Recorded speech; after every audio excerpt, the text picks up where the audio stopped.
Hey, friends, and welcome to the Next Best Thing podcast. I'm your host, Aundrea Cline-Thomas. Now, I'm here to help you live the life that you design so you don't have to choose a life that you think you have to settle for. Today's episode is all about the mindset necessary to launching into your next, and also how coaching is a great tool to help you in the process. Now, before we go ahead and dive into this conversation, I really wanted to take a moment to really thank everybody for last week, all of your love, your support around our anniversary. And again, it is really collectively our anniversary of just being on this journey together. It means a whole lot. And I am trying to make it a point in my next to kind of mark milestones because I didn't really do that so much before. And just to celebrate because I'm really still very much in awe. Like all of this isn't necessarily normal to me anymore. Just the fact that I can do this because I wanted to do it for so long. It's still not just like a normal thing for me still, because I'm just so in awe of it, in awe of the conversations I get to have, in awe of being able to like create this platform and do this thing and hang out with all of you, in awe of the fact that you would take time out of your day, your busy schedule to listen or to watch.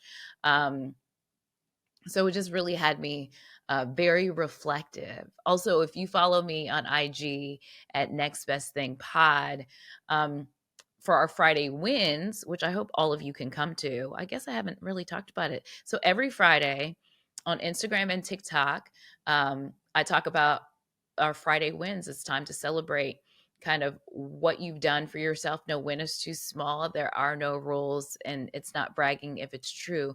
To just celebrate, we just come and celebrate each other. And so on Friday, I was on a boat at a conference. Um, yes, a conference on a cruise ship. And so it was called Summit at Sea. And earlier in the year, a friend of mine, her name's Joyelle Johnson. She's an amazing comedian.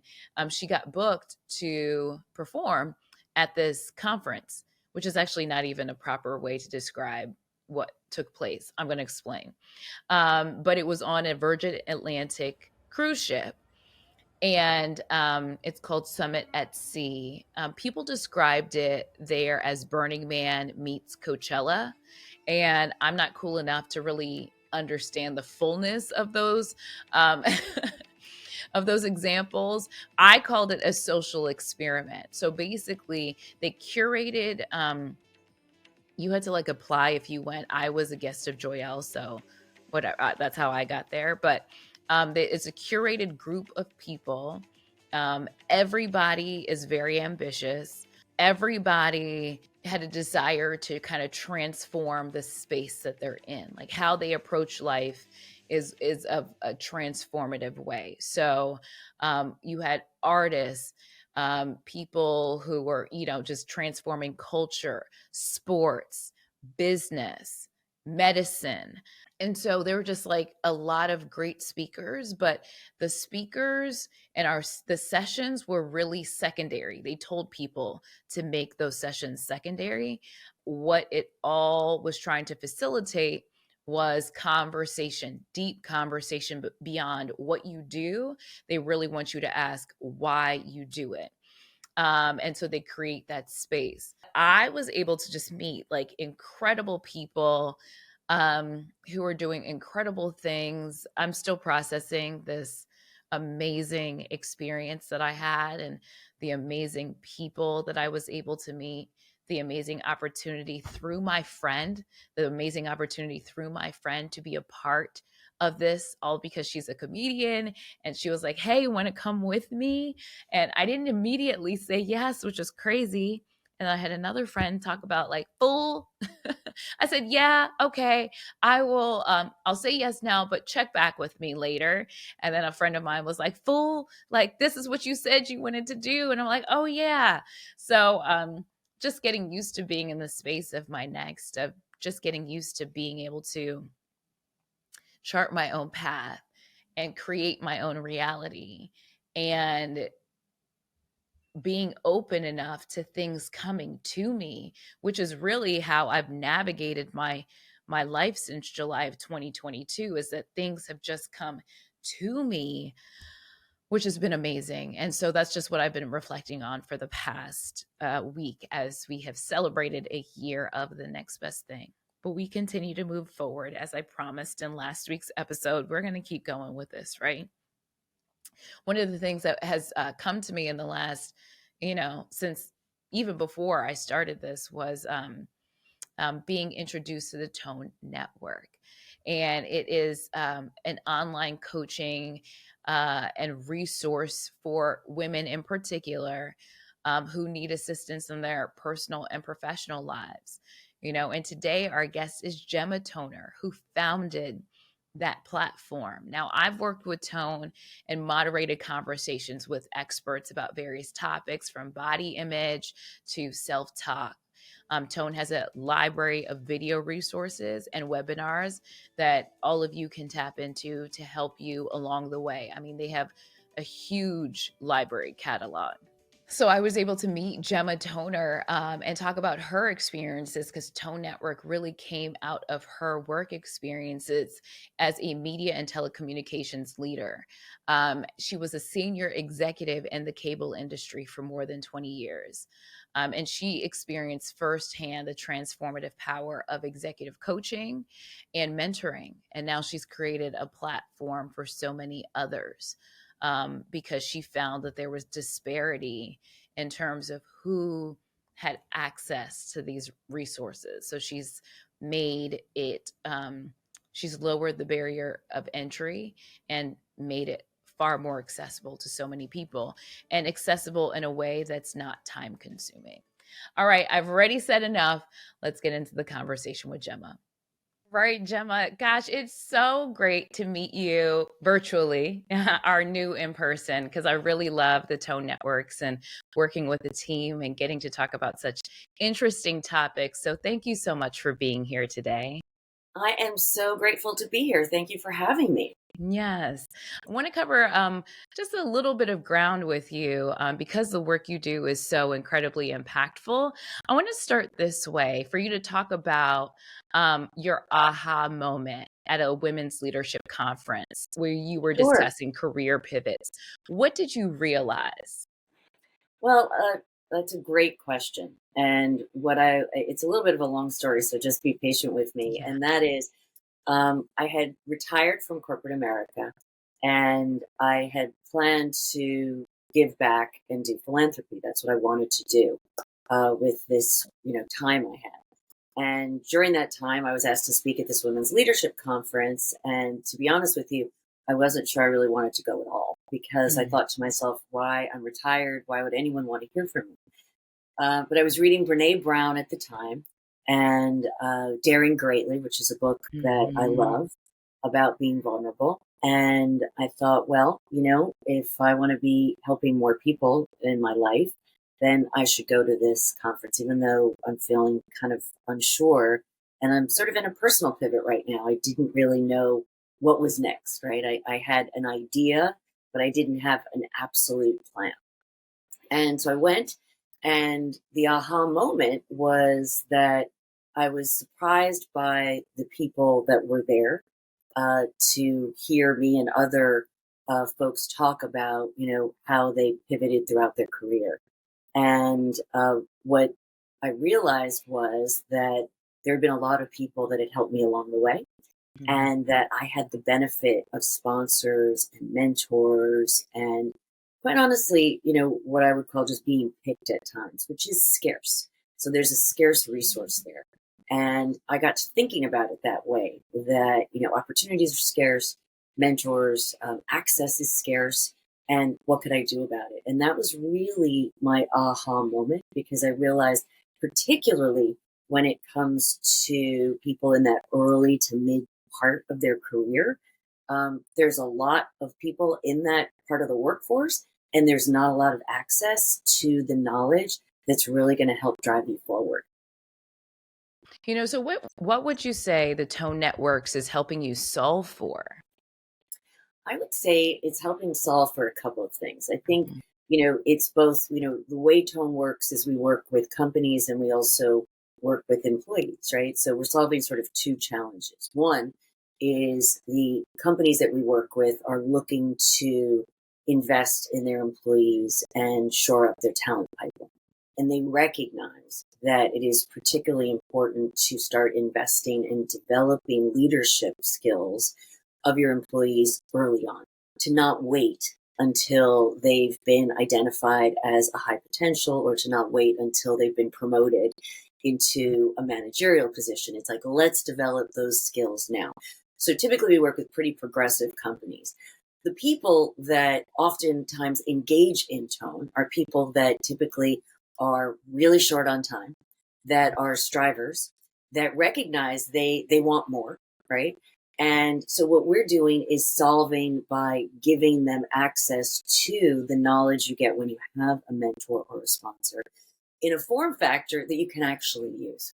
And what I Mhm. mean by that is the way people learn and the way we live our lives is changing pretty dramatically, right? Yes. And anyone you ask, right? If you ask them, do you have enough time? What do you think the answer is? Yeah, It's like, no, absolutely not. absolutely. No, no way. I do not have enough time. And so we really are taking an approach towards learning, which is non traditional. We're taking away the things that people don't always like about learning, which, it's perhaps timed or it's PowerPoint presentations and, people that aren't really authentic, testing, all those things that kind of put people off learning in some ways.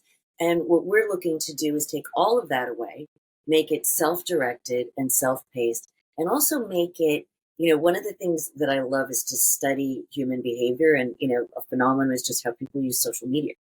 And Mhm. how can we take some of that knowledge and learning and behavior and transport that into true self development and Mhm. career development? And that's really what we're solving for our members is I like to call it the sneak into their heart strategy, which is once you start investing in yourself and once you start to see how you can change, the outcomes in your career and in your life, it kind of has this wonderfully positive addiction, right? Where you're like, I want Mhm. to do this again, and so positive begets positive. And so that's really what we're solving for. And the hardest part of all of this is just getting started. And I think we all know that feeling too. It's like, I'm going to do it, I'm going to get to it.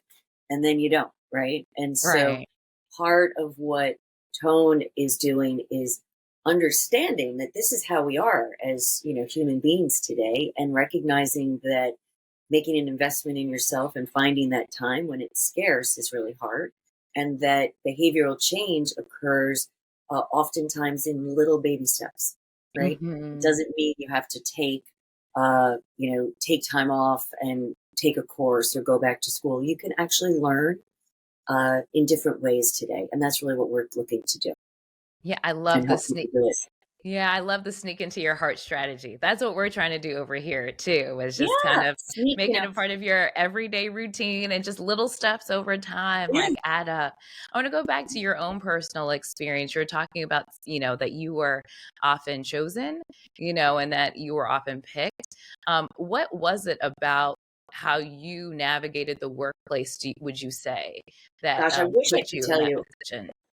Sorry for interrupting there. I wish I could tell you that I was wildly strategic and I had an absolute goal and I knew exactly what I was doing. The truth be told, that when I first started my career, I didn't know what a mentor or a sponsor was. Mhm. I certainly didn't come from a family. I was the first in my family to graduate college. I was also come from an immigrant family, an entrepreneurial family, Mhm. and I didn't know how to navigate corporate America at all. So, what I would say is that it was my authentic hard work and my ability to build relationships. And those, what I didn't realize at the time was that showing up, doing great work, because that's kind of the bottom line. You've got to, right? Mhm. Mhm. But then also being genuinely interested and easy to work with other people and taking those initiatives. I think that's what helped me get identified and actually just people basically wanted to help me. And That's so so I think that, it wasn't even so much about getting picked, because that feels just sometimes like a bad sorority moment or right, something, right. right? Yes, It really yes. does. But what I would say, and I remember my father always telling me this, is like, you never get anywhere on your own. And that, you always, people will always help you along the way. And it's, I think, being open to that, but then also Mhm. attracting that.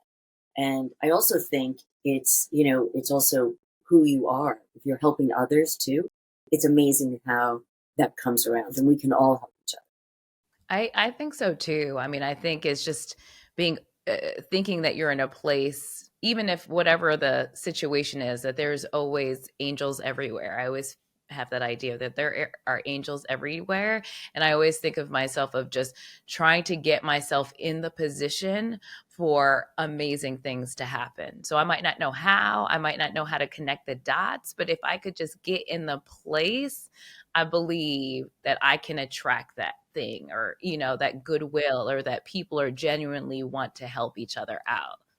other. Right. And I do think, there's credibility involved too, right? Mhm. Especially, when you're in a corporation. It's, I want to help her because she did a really good job on that project. I want her on my team.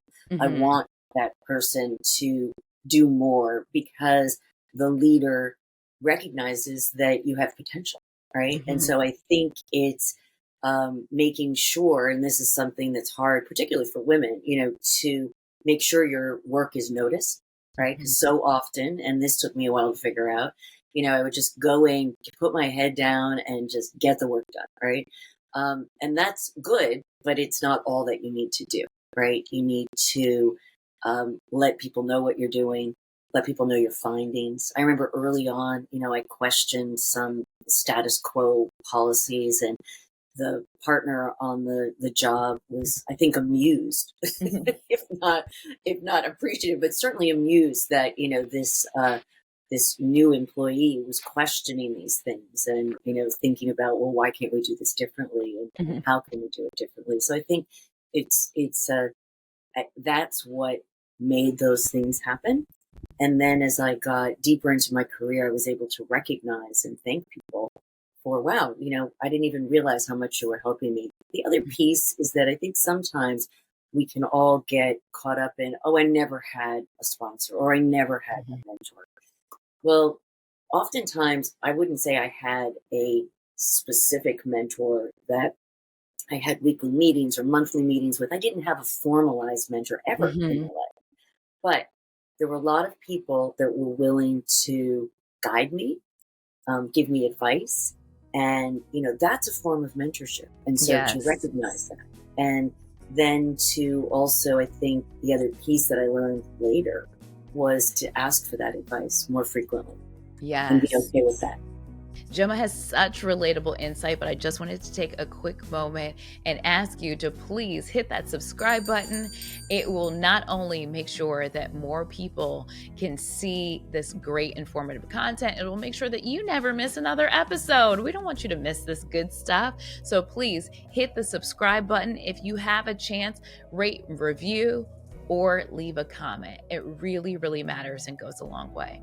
All right, let's get back to the conversation. Yes, my old job, there was somebody who recently just left, and she had been there for 34 years, and I was just like reflecting on her career and how much she like poured into me, um, in these unexpected moments of just her coming to me or sending me an email about my story and said, "This was good, but maybe you should do this." And sometimes it came with some tough love, but we established the rapport, and I was just so grateful that she cared enough to tell me or correct me when I was making a mistake that I didn't even know I was making, because it would just, um, because of the ramifications, like over time, I saw so many other people like where they would make mistakes and then they would get judged. But she was like, okay, pay attention to this thing. And it was just such love. So I was able to tell her, like, thank you so much. I so appreciate you. This really, really helped me. And I'm so, that's part of your legacy. Um, Working there was all the people that you just poured into, because that's just what she did. That's That was her amazing. thing. And that Yeah. sounds like a pretty incredible manager and leader. And, the truth be told, it's much easier not to have that conversation, right? And to just let it Right. go. Right. But it's when you truly care and want the people on your team to develop and, move forward that you need to say, hey, you know what? Here's what was good, but here's where we need some improvement. And here's Yes. why. And Yes. and again, learning how to, it took me a while because I often took feedback personally, was crushed by it, I was always super sensitive. Um, but then you really do have to build that, that muscle, which is, wait, it's feedback. I Hmm. really need to look at this for, okay, what is it? What can I do differently? And then move forward from it and not let it like roll around in your head that you're a failure because you didn't do it perfectly, which again is something that so many of us struggle with. It's like, let it go and move on. Yeah, and that's the thing is I always think of what's the alternative, right? Like what's the alternative to not having that information? And the outcomes are far worse by not having that information than when you do. I want to talk about coaching in your career. I know that you've sought out executive coaching, and that's becoming more and more popular now. How did that help you on your journey? It was life changing. I mean, and that it was really part of why I, created Tone was it was something that I got later in my career. And I think anyone that gets an executive coach has this experience, which is you say to yourself, I wonder what I would have done if I had this knowledge and this mindset earlier in my career. Mhm. And that's what I really wanted to change for more people in the world and in the workforce, which is to have that experience, but of course in a different form factor because executive coaching is fantastic Mhm. and it is life changing and it looks to me at the whole person, right? Because your career and your personal life are deeply intertwined, and it really helps you identify and you get to pick what you want to work on, right? So it's Mhm. not someone prescribing to you, you need to work on these three areas. This is when a company says we're investing in you and we're giving you this opportunity to develop yourself. So to me, it's just an extraordinary experience. So much so that I founded a company saying, "How can everybody get it?" Because as someone that has run a P&L, it is usually a very expensive endeavor, Mhm. and not everyone can have access. Right. They often wait for people to get to the higher levels of the company Exactly. before they're poured into in that way. You talk about being first generation, you talk about or having an immigrant family or, and not really understanding systems when you're like navigating your career, but you still had the wherewithal to have a lot of different pivots along the way, or next, as we call here, along the way. What did you calculate during those times of transition when you're like, all right, I think I might need to go over here as opposed to staying right here, even though that's kind of an unknown area? What kind of questions were you asking yourself? What were you calculating in terms of risk? Because I'm first gen too, and and it's, you go, you get a really good job, you kind of stay there, and are they paying you well? Like, who cares if you really like it? You know what I mean? Like, are they paying you well? Can you support your family? Okay, great. Like, that's the role work is supposed to play in your life. You don't have to like it.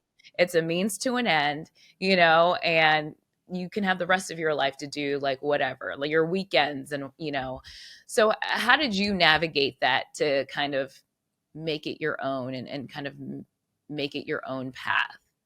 Yeah, I would say that I would tell you I wasn't really a risk taker. At least I didn't think so. But then looking Mhm. back, it's like, well, yeah, you probably were more of a risk taker than you thought. Mhm. I would say what drove me to make these changes was really two things. One was ambition. I had, just I recognized that my parents came here with very little and gave me a lot of opportunities, and I just had this drive that I was going to take every opportunity that came my way, quite frankly, Mhm. and take advantage of it to see how I could move forward. Because to me, it was a way to honor them and Yes. also honor myself. So Yes. I would say ambition was a really big part of this. And that really minimizes some of the risk because I don't necessarily think I played out the risks that much. What played out for me was the ambition and the curiosity. Hmm. And those are the two things that really drove me forward. And for whatever reason, I always had enough of a financial cushion Hmm. that, God forbid I was an absolute failure at some of these, areas that I went into. I would have enough of a cushion that I would have time to find something else. But I wouldn't say I went into these pivots thinking I was going to fail. I actually was afraid, and appropriately so, because they were big leaps. But I had the mindset of I was going to figure this out. Hmm.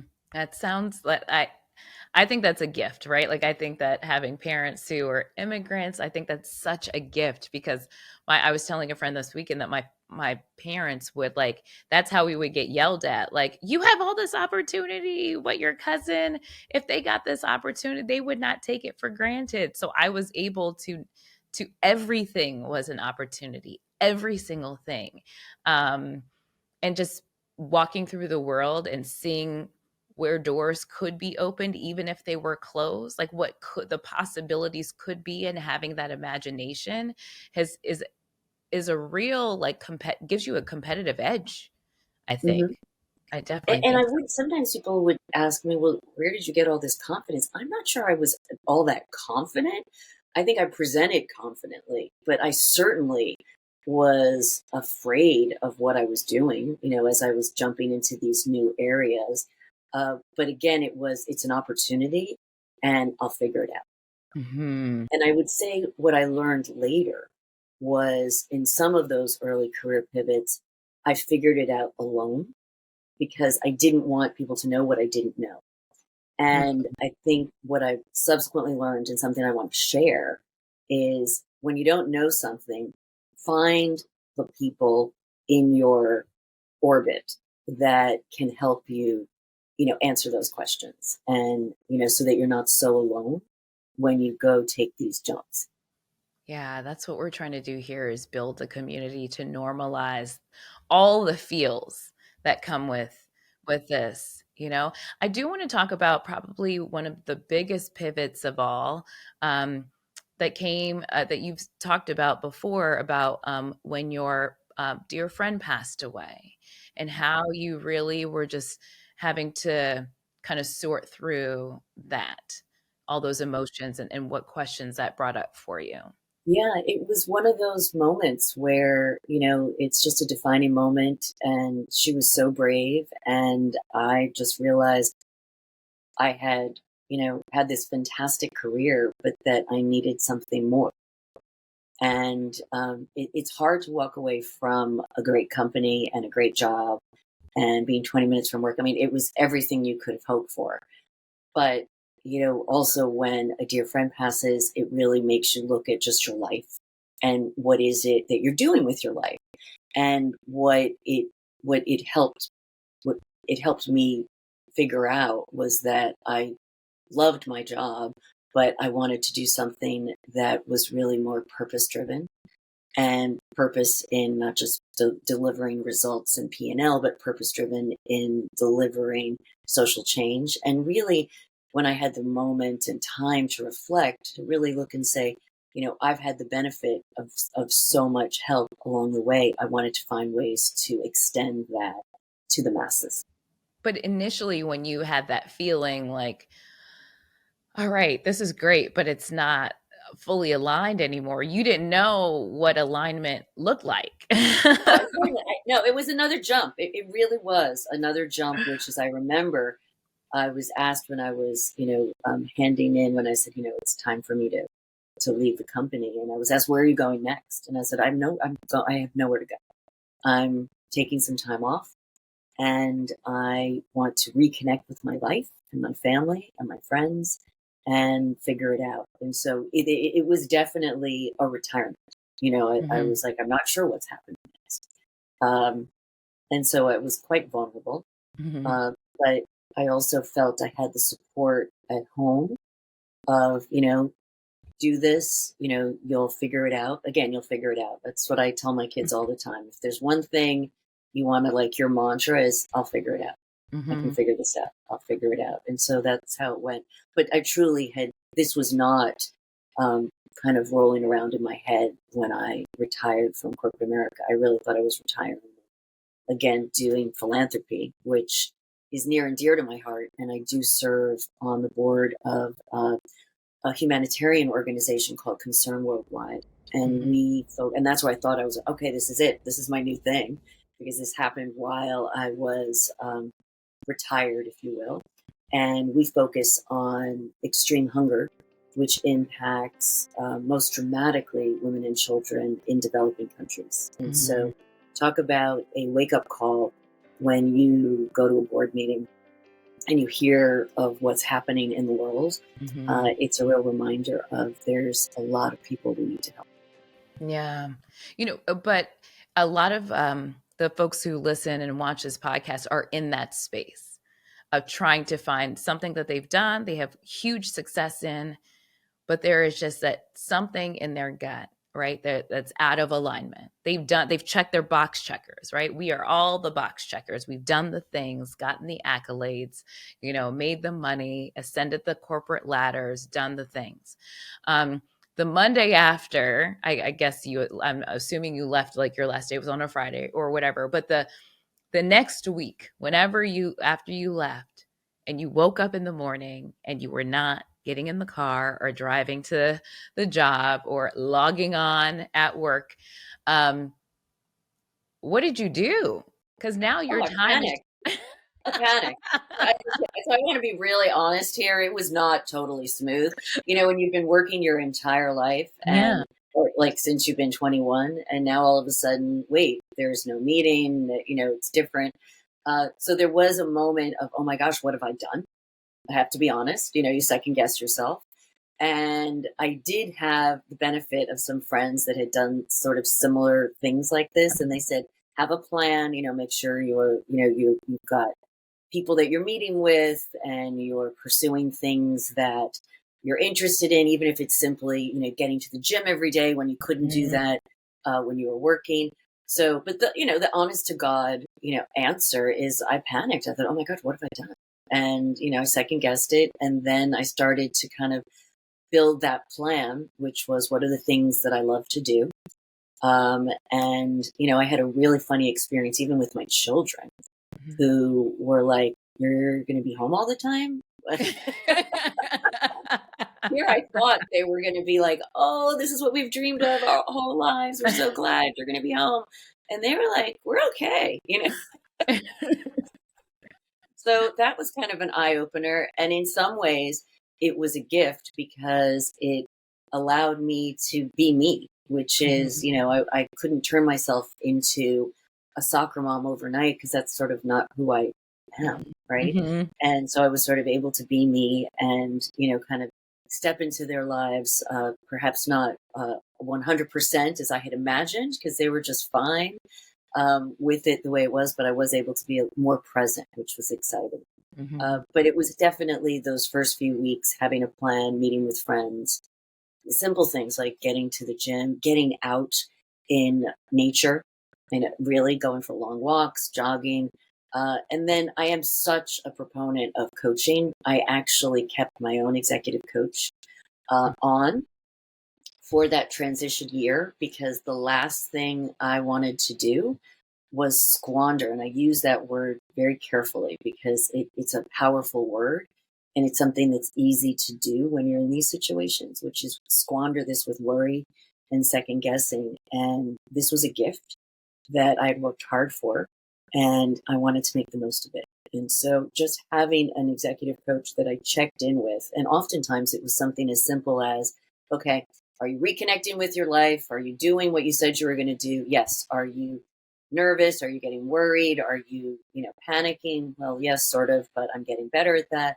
And then it was a plan to have a plan. Okay, well, let's check back in 3 months, Mhm. and again, it was a lot of journaling, thinking, reading, uh, those type of things that I just didn't have the time to do, quite honestly. when I was, working in corporate America. And so it allowed me to be reflective and really kind of take a moment to just look around. And I think that's a big part of how tone got created was I was in a headspace where I could observe and think and be able to connect dots that I don't think I would have been able to uh, if I was in a different place. So it was that openness. Yes. We had a guest on, Stephanie Perry, who said, like, stop doing one thing to create the space to think. We don't value enough that you need to create space to think, and how our culture just says keep going for everything. So how does that kind of sabbatical time, inform how you show up working now? I mean, tone is so in your purpose. It reflects your experiences and builds upon that, for the experience of so many of us. How does that sabbatical time now impact how you work? I would say it impacts how I work in that I'm gentler. I am more gentle with myself. I think I'm a more gentle leader. I think you realize that balance is way more important, very hard to have, and it doesn't mean you have it every day. Balance is something that kind of, it's like the scale, it goes up and down. Mm-hmm. But I would say it was being more gentle as just an individual. And I'm a pretty nice person as it is, but I would just say being a little more understanding, being a little more sensitive to timing, and making sure everything isn't urgent because it isn't. And so just having that wherewithal to be able to process that and to, uh, enjoy it more. Now, that doesn't mean every day is perfect, by the way, because Right. I like to pride myself and I'm really honest. Yeah, yeah, yeah, And there's yeah. nothing worse than having someone say, "Oh, everything's perfect," and it just went so smoothly. Nothing goes smoothly, and neither do these gifts that we give to ourselves. There are days when you wake up and you're just hard on yourself, and what did I do? And then you practice that sense of, wait a minute, what am I doing? Why am I doing this? And you sort of get your mindset to a place where you're like, yeah, this is where I want to be. And it really is about practice, because if Mhm. there's anything that I can say about where I am today is, I've practiced to be here to the point where, I had breast cancer last year and I got through and I'm Mhm. fine. But when you have another life moment like that, Yeah. I had a discussion with myself, which is, what do I want to do with the rest of my life? Right? You have to pause. And I couldn't imagine doing anything else, and that's when I thought, okay, I am really where I need to be. So I feel very fortunate that I've found this path. Again, paths change too, Yeah. but this is where we are today, and it feels right. I love it. I love that. And it's a beautiful segue to the last question that I ask every single guest. It's called the ACT UP segment, ACT. Those are my initials. And for somebody who is listening to this and they want to get to that place where they can reflect and say, this is exactly where I want to be, whatever that place is in front of them, right? What step can they take today to help them get closer to that space? Yeah. So I would say this is not fancy, but it really is, for me personally, it is getting out and either getting in my car and thinking, or walking and thinking, and just starting to think about, what is it that's really important to me? And to also think about your time, and that no matter what age you are, time is finite. And what do I want to spend my time doing?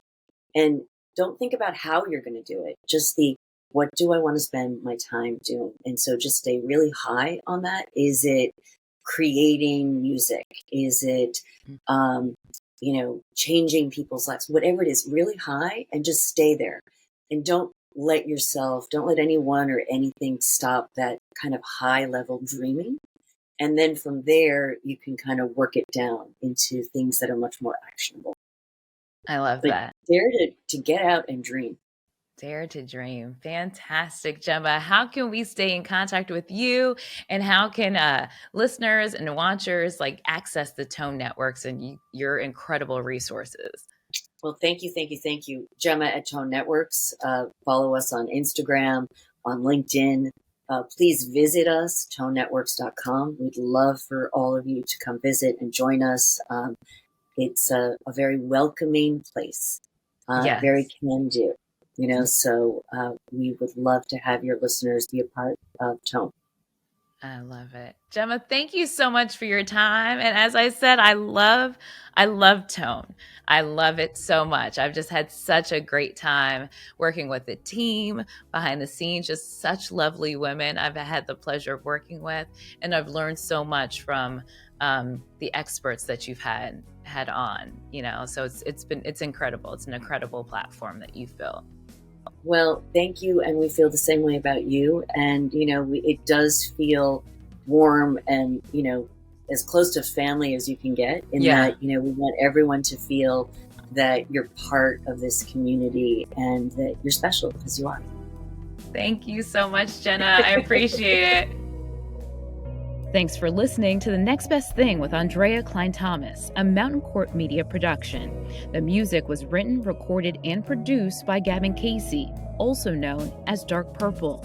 Now, if you like what you heard, please subscribe, give us a 5-star rating, and write a comment on your favorite podcast platform. And don't forget to share it with friends. Now, I hope this episode helps you on your journey. See you next time.